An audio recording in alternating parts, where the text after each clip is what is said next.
நான் திருமணம் ஆச்சுன்னா எல்லாம் முடிஞ்சிச்சா? இப்போ நீங்கள் என்னை எக்ஸைட் பண்ணுங்க, என்னை என்கேஜ் பண்ணுங்க, எனக்காக வாங்க. முன்னால் போனீங்கல்ல? அப்படி கிடையாது சார். நான் இப்போ கூட போனேன். சரி ஆமாம் அது கரெக்டு தான் நானே ரியலைஸ் பண்ணி நாங்கள் வந்து பிளான்லாம் போட்டோம். சண்டை அதிகமாக வருது, நம்ம இனிமேல் வாரம் உனக்கு பிடிச்ச ஒரு இடம், அடுத்த வாரம் எனக்கு பிடிச்ச இடம்னு பிளான் பண்ணோம். சார் என்னை எங்கேயோ கூப்பிட்டு போனா சார், ஸ்கேரி ஹவுஸ்னு. அதுக்குள்ளே போயிட்டு ஃபுல்லாக லைட்டெல்லாம் அணைச்சி விட்டாங்க சார். உள்ளே ஃபுல்லாக கும் இருட்டு. 1 மணி நேரம் 1.25 மணி நேரம் சடனாக அங்கிருந்து பேய் வருது, இந்த பக்கம் சார் நான் ரொம்ப பயப்படுவேன். எனக்கு இந்த மாதிரி இடத்துலலாம் விட்டேன்னா நான் திணறி அடித்து ஓடி வந்துட்டேன் அங்கிருந்து. நாங்கள் ஏண்டா நடிச்சாமத்தில் சுடுகாட்டு போகணுங்கிற மாதிரி. இப்போ உங்களுக்கு என்ன செய்யறதுன்னு தெரியாமல் விதவிதமாக செய்கிறீங்களா?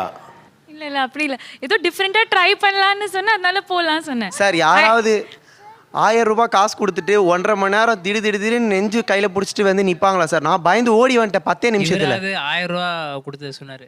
நான் 5000 ரூபா கொடுத்து தலையிலாம் குதிச்சேன் பஞ்சி ஜம்பிங் அவளுக்காக.